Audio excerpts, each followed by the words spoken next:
Ladies and gentlemen, thank you for joining us for the last official session of this wonderful conference. And it's not an understatement to say that we have another yet very special guest.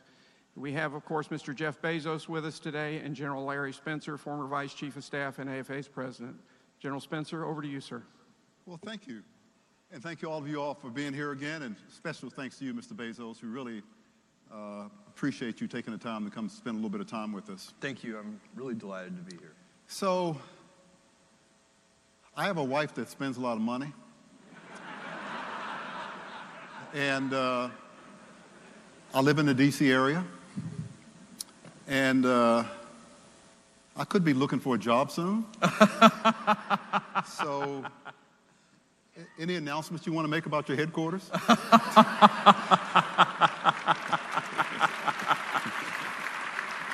Thank you, Larry. We'll make a decision before the end of the year. That's all I can say on that topic. We're excited to make that decision. Okay, thank you so much. And I hope your wife is spending some of that money on Amazon. Absolutely. Good. Absolutely. One of the reasons we're happy to have you is you are right in the wheelhouse of everything that's been going on here the last few days, especially as we talk about innovation. And I think if anyone epitomizes innovation, it's you and your companies. So a lot of questions that have come up the last few days is, how do you encourage employees to be innovative? We've talked a lot here about the frozen middle, how folks will have ideas and they can't get them through. Yeah. A lot of folks are worried about the risk, what's going to happen if I make a mistake. How do you encourage your employees to be innovative? Well, this is a fantastic and important question. To be innovative, you have to experiment. If you want to have more invention, you need to do more experiments per week, per month, per year, per decade. It's that simple. You cannot invent without experimenting. And here's the other thing about experiments, lots of them fail. If you know it's going to work in advance, it is not an experiment. And what happens in big organizations, Amazon's a big organization now too, the Air Force is a big organization, is that we start to confuse experimentation with operational excellence. So operational excellence is one of our 4 key principles at Amazon. We're building a fulfillment center.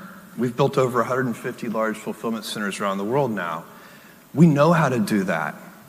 That is not an experiment. If we build the 151st fulfillment center and screw it up, that's just a failure. That's not the kind of failure we're seeking. We want failures where we're trying to do something new, untested, never proven. That's a real experiment, and they come in all scale sizes. So you need to teach people that those 2 kinds of failure are different. And you need to have, you said something about that hard middle where ideas don't go up. I think this is such an important thing. At Amazon, one of the things we try to do is have multiple paths to yes. And so here's a little thought experiment for you. If you are a junior executive at Amazon, and if Amazon did this in the typical kind of corporate hierarchy way, you had an idea. You need to get your boss to greenlight that idea, and then your boss's boss needs to greenlight that idea, and then your boss's boss's boss needs to greenlight that idea. There are probably 5 levels or more before that idea gets the go-ahead. Assume instead that you're an entrepreneur with a startup company idea and you need venture capital. You go to Sand Hill Road and you go to the first venture capitalist and they tell you no. And you go to the second one and they tell you no. Maybe your 20th one tells you yes. You got 19 no's and 1 yes, and you're still good to go. So that venture capital model there's multiple paths to yes. There were 20 people who could give you a yes, and it didn't matter how many gave you a no. So if you want innovative thinking, you have to think about how can we you want a large number of high judgment people empowered to greenlight things. You want multiple paths to yes. You want a system where, as a junior Air Force officer with a good idea, the first 5 people tell me no, and somehow I can still go pursue that idea. So you got to figure it. That's an organizational challenge that big organizations have to figure out a way to do. And by the way, I get,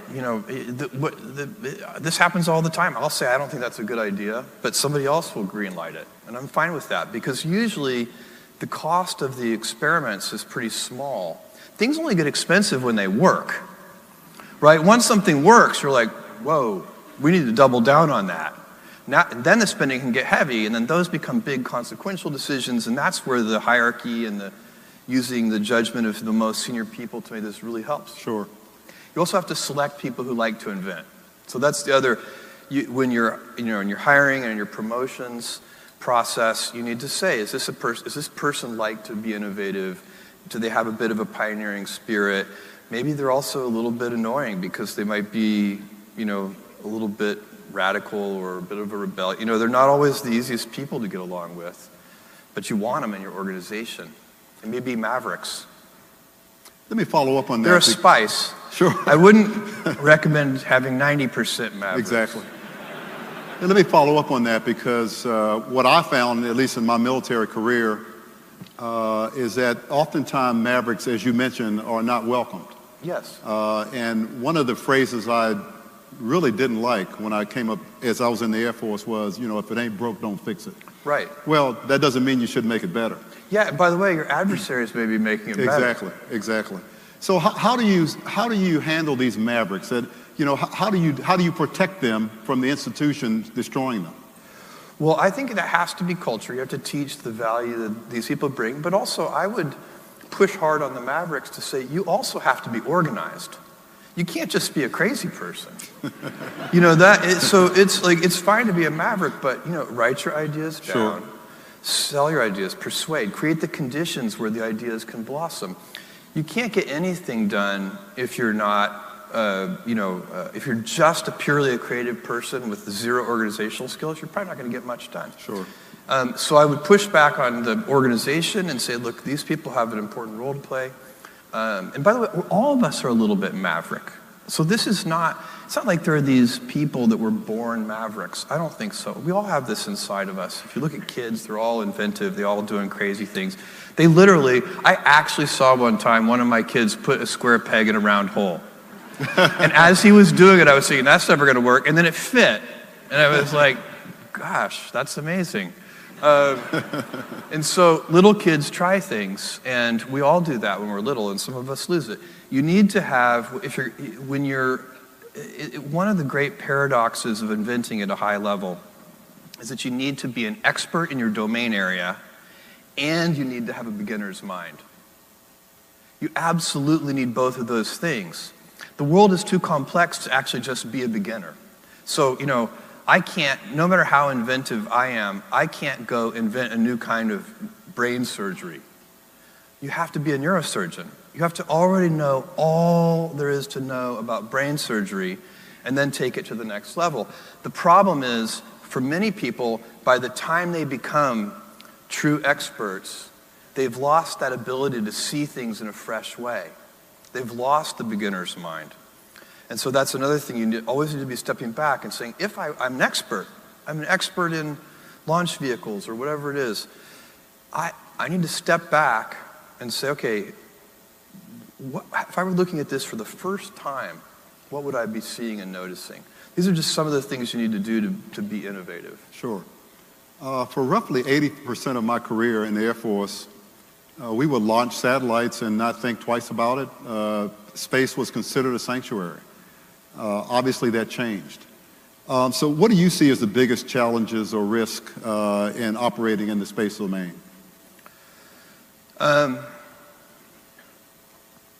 Well, let's start with the fundamental principle. You never want a fair fight. That's for a boxing ring. Right. Outside of a boxing ring, a fair fight is just bad strategy. And it means you didn't prepare properly. And as you pointed out, this nation has enjoyed incredible space dominance for so long. And it's changing because some of our potential adversaries are getting very sophisticated. And so for me, or if I were in your shoes, the way I would think about this is, in this new era, how are we going to maintain space dominance? What does it really mean? And you're going to need some fundamental capabilities. You have to be able to go to space more frequently with less lead time. If you said, Larry, if you said, Jeff, I have a mission for you. I need you to control this piece of terrain over here.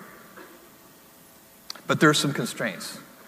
I need you to control that piece of terrain, but you can only visit it once a month with a lead time of 2 years. I've just been given an impossible mission. And by the way, when you translate that to space, I'm being very generous with the once a month and the 2-year lead time.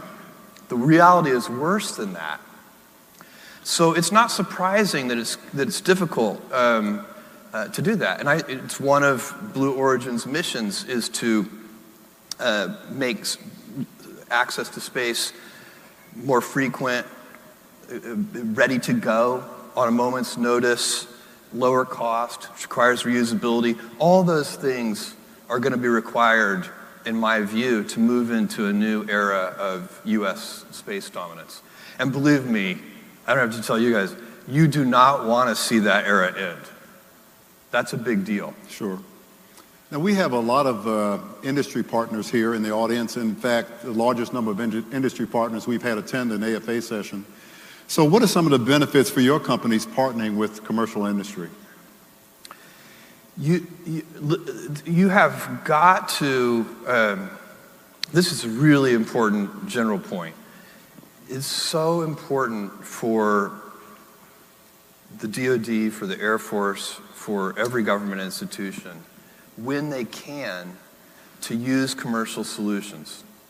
And what I find is that when the requirements get written, they're not written necessarily taking that into account in all cases. And so you get something, you end up getting a custom-built system which meets the requirements when a commercial system would have met those requirements, or actually met a different set of requirements, but in a much better way for the capability that's actually being required. And that's a big problem. It's very costly, it slows you down. You want to reserve your custom requirements for things where you really need special sauce, something where there really isn't and shouldn't be a commercial avenue. You know, on writing requirements, I tell our engineers at Blue Origin, good engineers build to requirements. Great engineers push back on requirements. And that's what you need to do. You need to say, is this requirement really needed? Because if we can waive this requirement, then we can use this commercial system. And if you look at, I'd give an example from my own world, which is Amazon Web Services.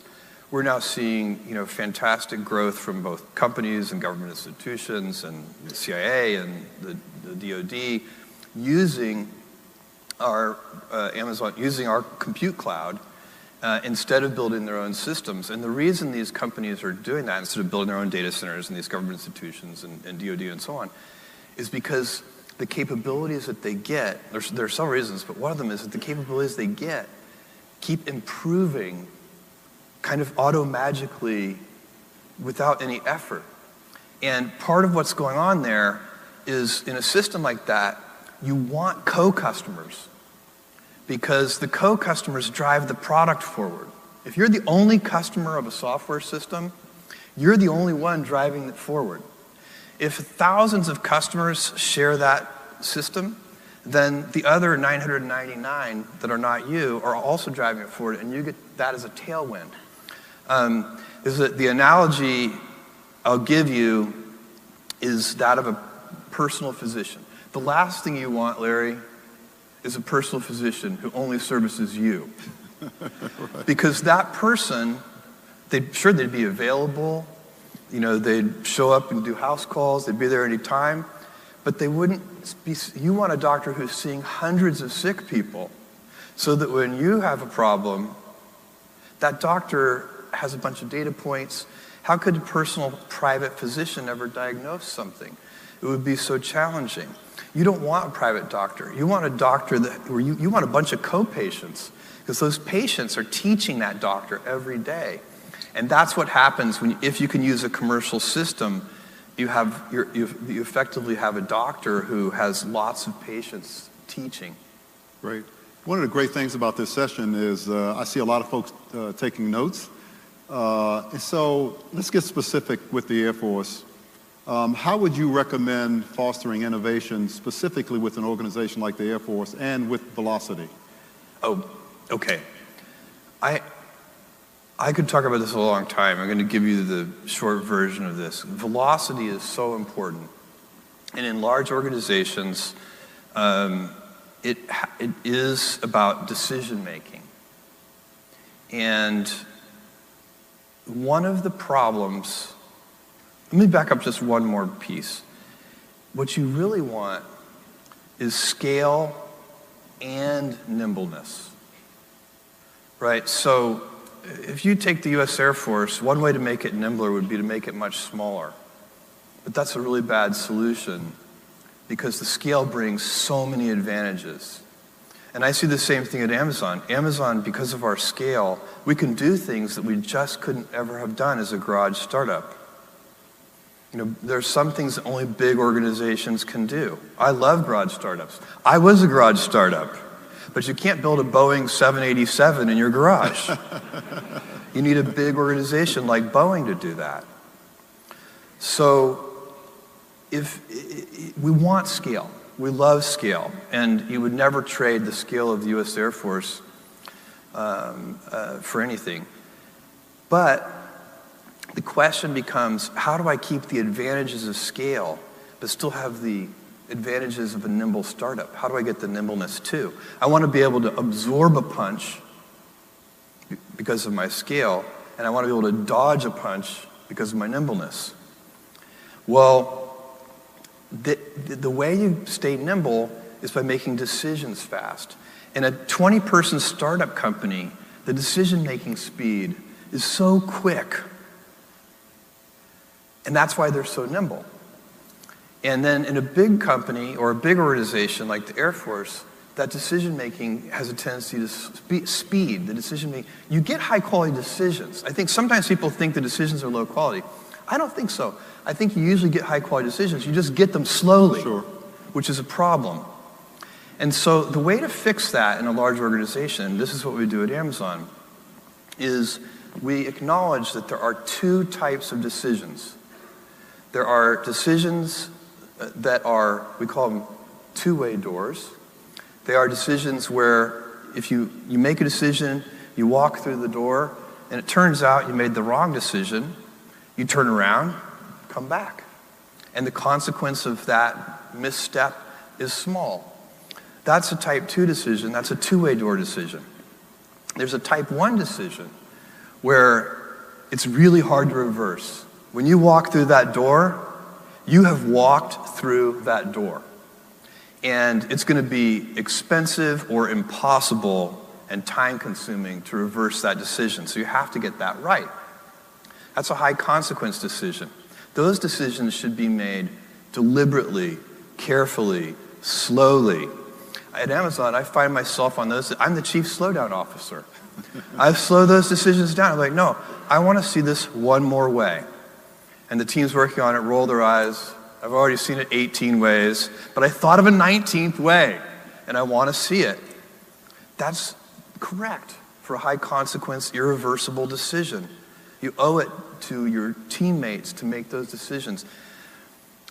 The problem comes in large organizations is that junior executives, or I'll switch it to officers, junior officers role model senior officers. So they're looking around and watching. And it turns out rightly, senior officers are mostly making high consequence type 1 decisions that require a slow, deliberate decision-making process. And so then the junior officers are like, well, that must be how we should make all decisions.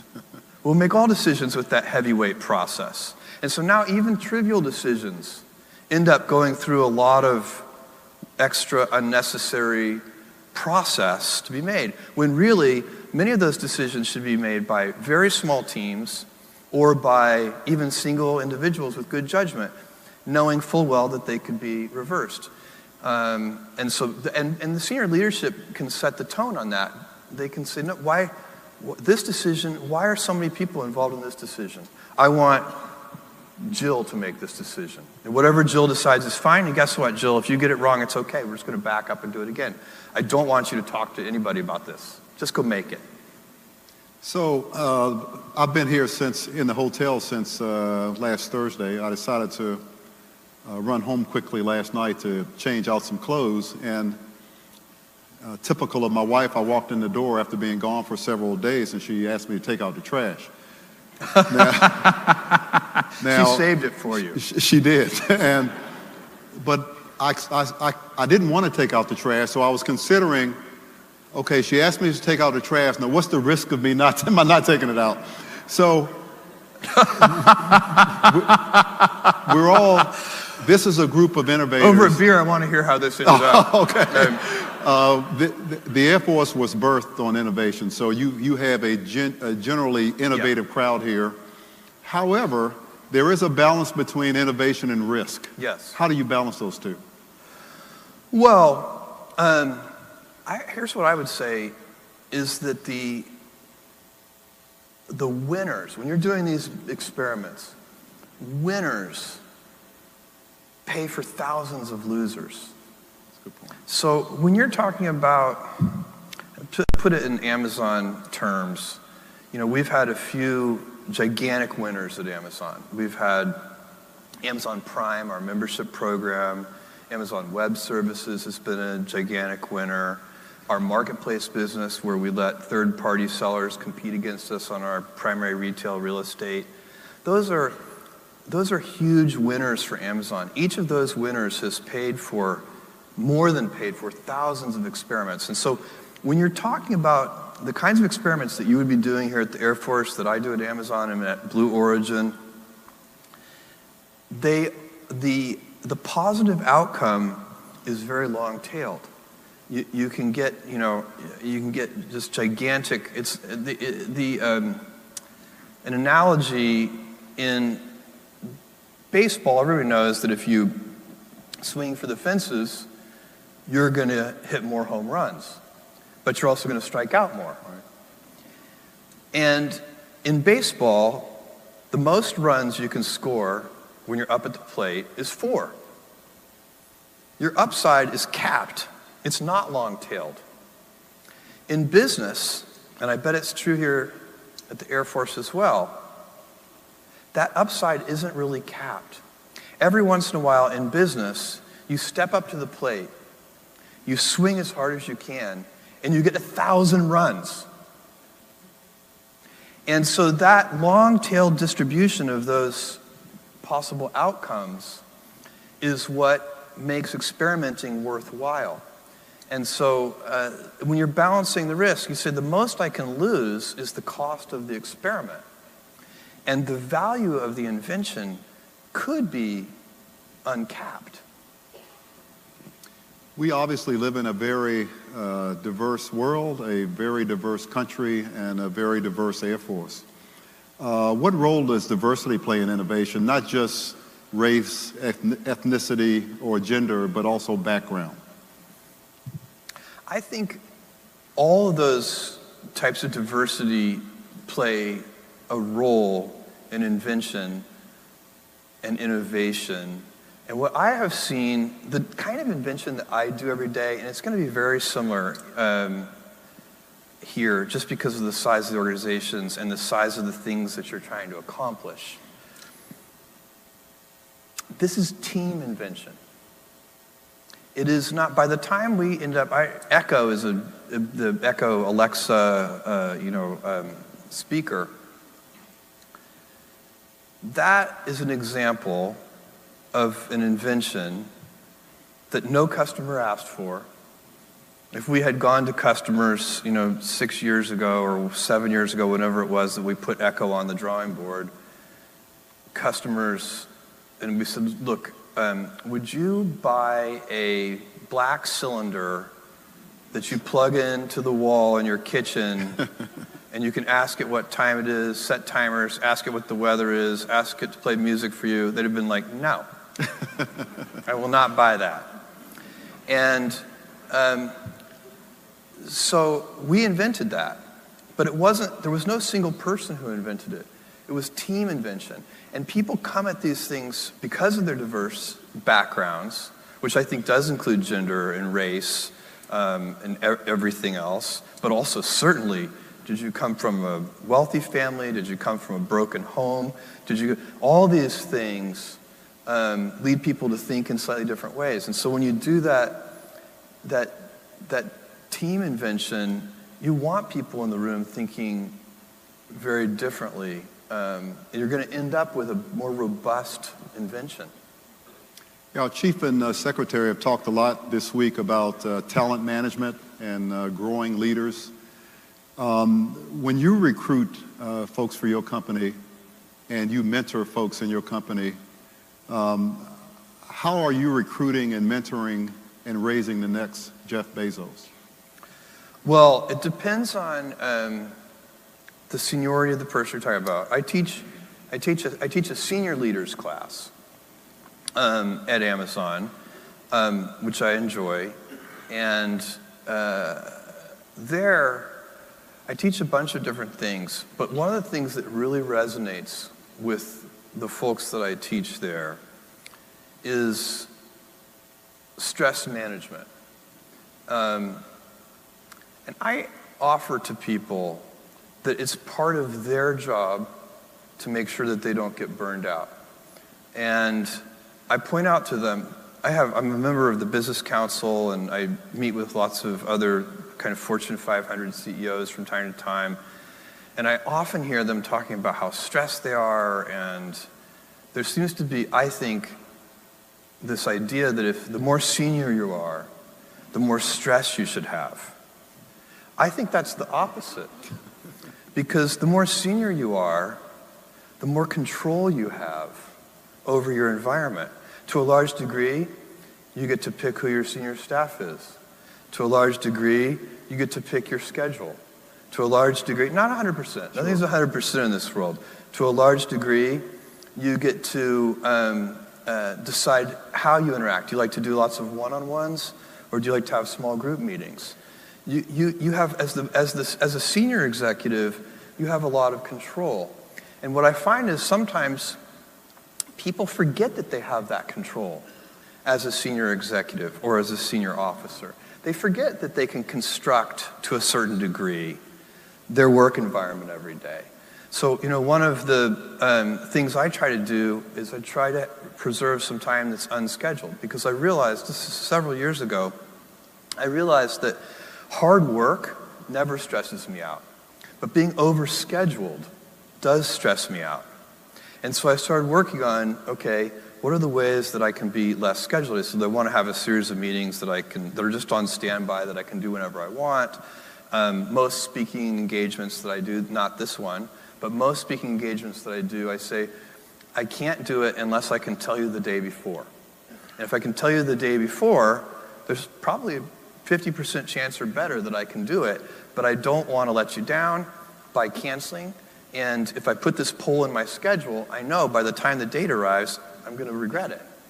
By the way, the weird thing that happens when I do that is I find I'm really excited to say yes and to go do it. So it's because it's just, that's some kind of, human nature, that you don't want to be forced into things. You want to know that it's your choice. And so senior leaders have more choice. The other thing that I try to teach in that regard is I get asked by people at all age ranges, all levels of seniority, what do I think about work-life balance? And my view on work-life balance is that I prefer the phrase work-life harmony. To me, balance implies a strict trade-off. And I have seen situations where people they have all the time in the world. Maybe they're out of work. They have lots of time. They have all the time in the world, and they're so stressed that they're actually terrible at home. Everybody at home is like, boy, I sure wish you'd get a job. My sister-in-law says, for better, for worse, but not for lunch. And so it's you really want harmony.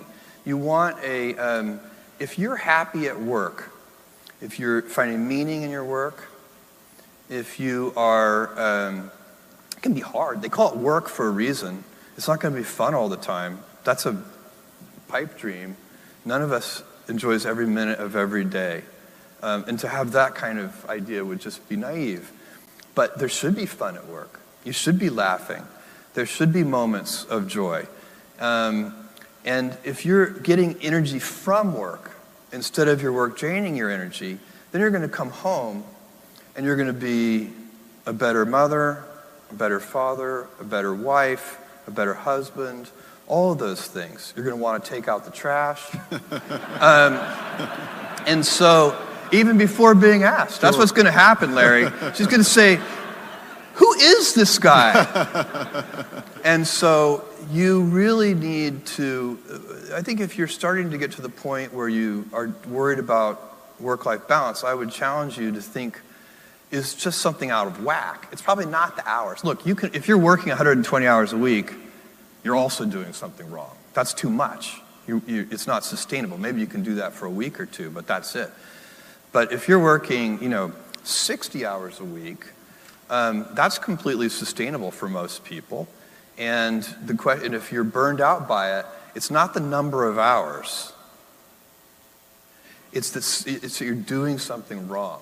You need to figure out what it is, because you're going to take that home, and then your home life is going to be stressful, and then you're going to bring that back into the office. So it's going to be a negative spiral, and that spiral will also be a positive one as soon as you turn it around. Okay, great. Now, I've only known you for a few minutes, but just talking to you in the green room, it's obvious that you like to have fun. Yes. So how do you create fun for your companies, the folks that work for you? Larry saw me eat a hamburger in the green room in about 45 seconds. What do I do? That was fun, by the way. I'm sorry, I missed the question. How do you create fun in your work environment? Yeah, well, a couple of things. First of all, I think that the work itself should be fun. So it's also great to layer on fun. I mean, if I think about the people that I work with, we have dinners together, we have Super Bowl parties together, we have impromptu concerts together. We do a lot of fun things. But the real thing is when you're in the meeting and you're going through the important topics of the day or of the year or of the decade, whatever you're working on, is that fun?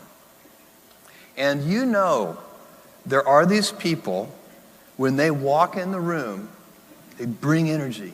That person walks in the meeting and everybody gets a little lift. Those people are worth their weight in gold. And by the way, there is another kind of person who, when they walk in the meeting, and you all know this, you feel it. As soon as they walk in the room, it's very deflating. Everybody is like, oh. And don't be that guy. Figure out how to be the first guy. The person who, when you enter the room, everybody is kind of excited. It's not that hard. Every meeting, you should start with some encouragement and end with some encouragement. You can tell people very candid truths in the middle of the meeting that they don't like and don't want to hear. But you can end it on an up note, and you can say, and you can also just say, look, we screwed this up, and we all know it. Even that can be fun. Sure. If you acknowledge it, we screwed this up, we all know it. Let's figure out how. Let's find the root cause. I believe in root causes. Finding root causes, fixing root causes, slow is smooth and smooth is fast. Everything I have ever succeeded at in life is because of that philosophy. Sure. There are a couple of things that are certain in life. We've all heard death and taxes. But there's a third one that I'm pretty confident about, and that is your bank account is quite a bit larger than mine. So with that in mind, so not much keeps me up at night. Yeah. I would like to have that problem actually, but I don't. But what keeps you up at night? Well, I sleep extremely well. So just to put that out there, I am, even when I'm worrying over issues, it doesn't stop me from sleeping. I'm a gifted sleeper. But I know the way in which you mean the question. And at Amazon, because it is such a big company now, and it's grown so quickly. So I started the company in 1995. We opened our doors, so 23 years ago. I'm delivering all the packages to the post office myself. I don't know if you know anything about my personal background. You know, I was not born with a silver spoon in my mouth. My mother was pregnant with me in high school in Albuquerque, New Mexico. And believe me, in 1964, it was not cool to be pregnant in high school.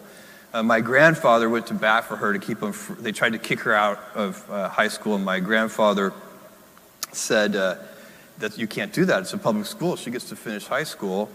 And the principal finally capitulated, but he said his terms were that my mom could not do any extracurricular activities or have a locker. My grandfather, being a wise guy, was like, done, we'll take that deal.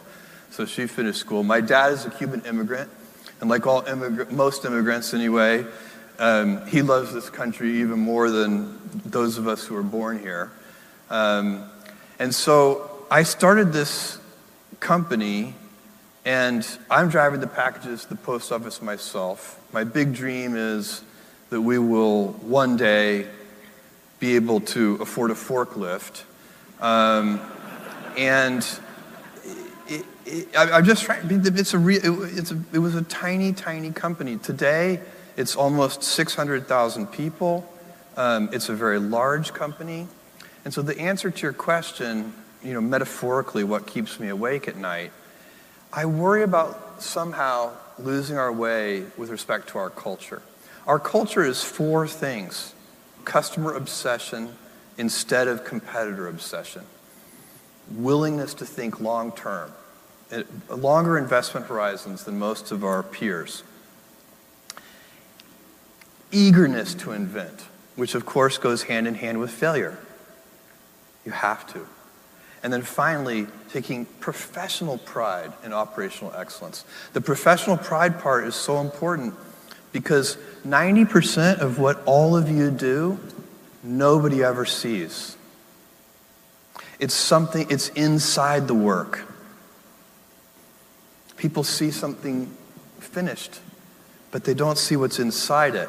Only you see that while you're doing the work.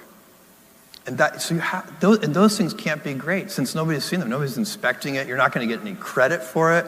The only thing that's going to make you have high standards on that piece of the work that nobody's ever going to see is your own professional pride and operational excellence. Those are the four cultural attributes that are at Amazon. We use the same ones at Blue Origin. We use the same ones at AWS. Those things, if they start to erode at the edges, that would make me very nervous. So I spend a lot of time trying to inspect that, audit that, teach that. Teaching things like that is about repetition. Senior leaders need to be broken records on the things that are important to the organization. And if everybody in the organization, like you have succeeded when you start to see people roll their eyes because of your repetition on certain important things. Because senior leaders don't have to do a lot of things. They have to pick a few big ideas and enforce tough execution against those big ideas. And that requires a lot of repetition. Unfortunately, our time is going by a lot faster than I thought. I could stay here all day, and I'm sure the audience could too. I think you have a couple of videos you want to show? I do. I have like 2 or 3 minutes of videos if you want to see and then them. I've got one last question after the video. Let's roll the, I mean, you can roll them in any order you want, and I'll just talk to them if I can see them. Go ahead, do the New Glenn one first. This is an animation of New Glenn. Okay, the New Glenn is our orbital vehicle. It's 3.85 million pounds of thrust. In terms of thrust, it's about half the size of Saturn V. This is the landing gear. There's 6 landing gears, so we have landing gear out capability. The booster is fully reusable and lands downrange on a ship. It's powered by 7 BE-4 engines. The BE-4s each have 550,000 pounds of thrust, and they're powered by liquefied natural gas and liquid oxygen. The strakes provide good cross range. It's the second stage. This has actually changed since this animation was made. We switched the second stage to liquid hydrogen using our BE-3U engine, which I'll show you a short clip of in a second. Now the booster is coming back in for a landing. We've really stressed availability on this vehicle, and so we have designed the landing ship to be underway so we can stabilize it really well, because we want to be able to land that booster even in heavy sea states. There's the landing. And then, of course, the most important part, payload deployment.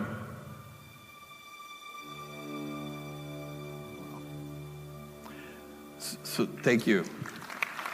There's a big team of people working very hard to make all of that come true in the very near future. Next year, I will invest just over $1 billion in that program. If you play the, it doesn't matter what order, play the BE-3 video, I guess, or whatever. Whichever one you play, I'm going to talk about. All right, here's the BE-3. This is a very short video. BE-3U, this is a truncated nozzle version of the BE-3U.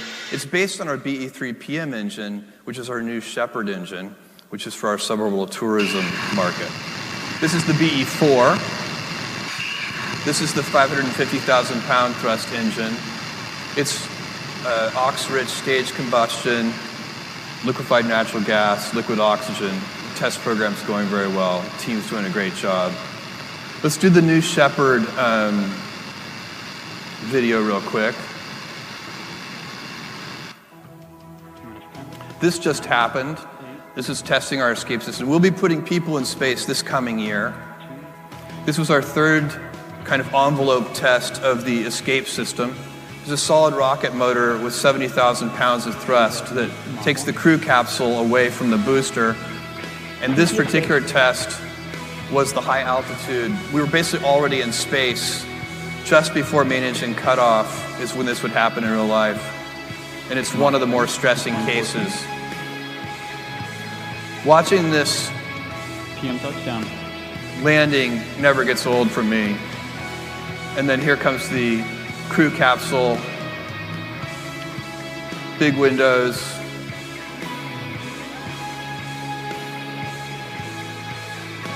And that's the terminal decelerator system kicking up dirt there. And now let's show the landing, the manufacturing facility and the launch pad in Cape Canaveral. These are very short. This is a 650,000 square foot launch facility. That's a drone shot of it. It's up and operating now. As far as I know, we're one of the only launch companies actually building manufacturing right there on the Space Coast. You can go to the launch pad just to show that. Between these two facilities, this is our launch pad. We leased pad 36 at Canaveral. Between these two facilities, the manufacturing facility and pad 36, we've already invested about $1 billion in the Space Coast. So there you go. Great. Thank you so much for that.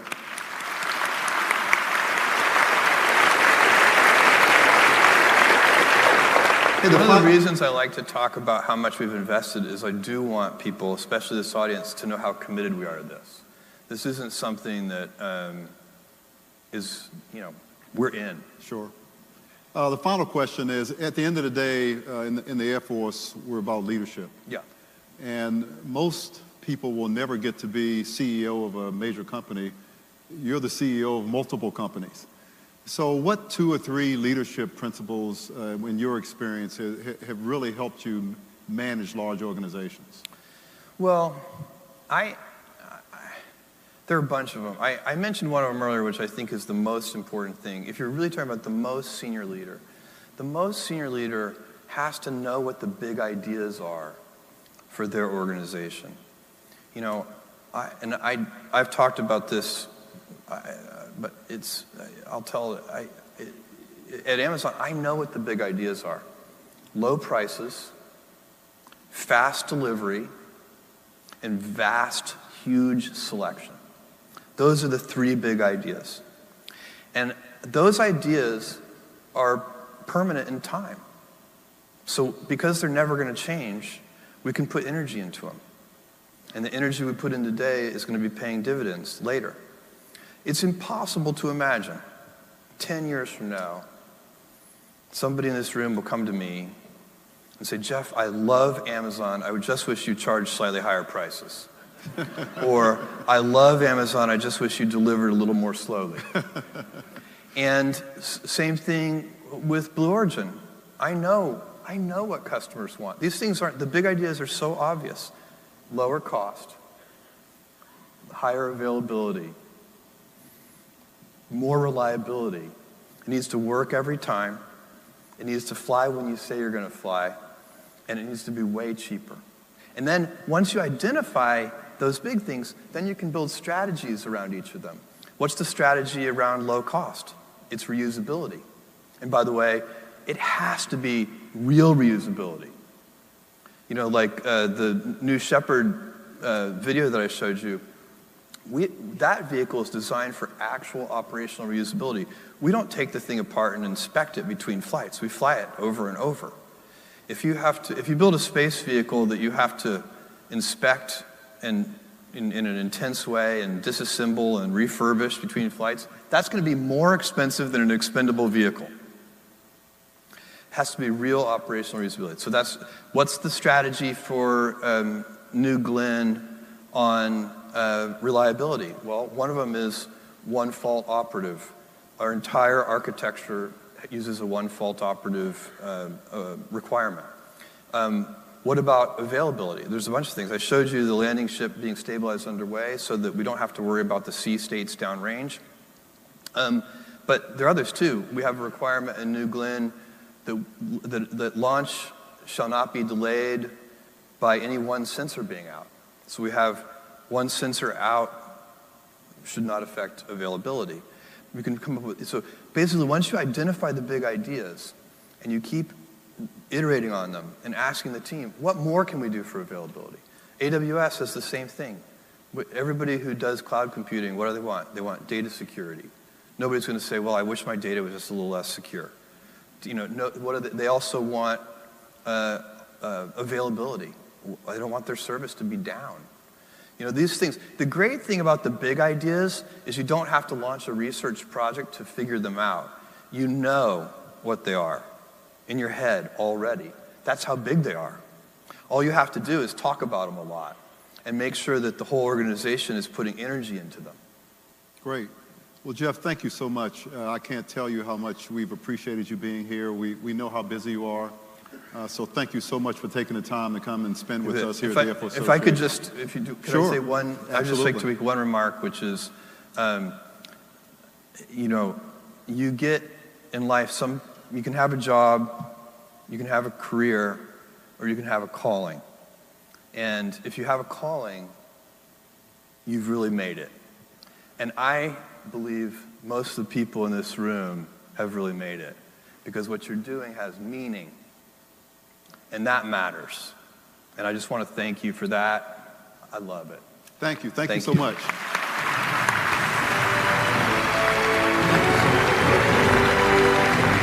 Jeff,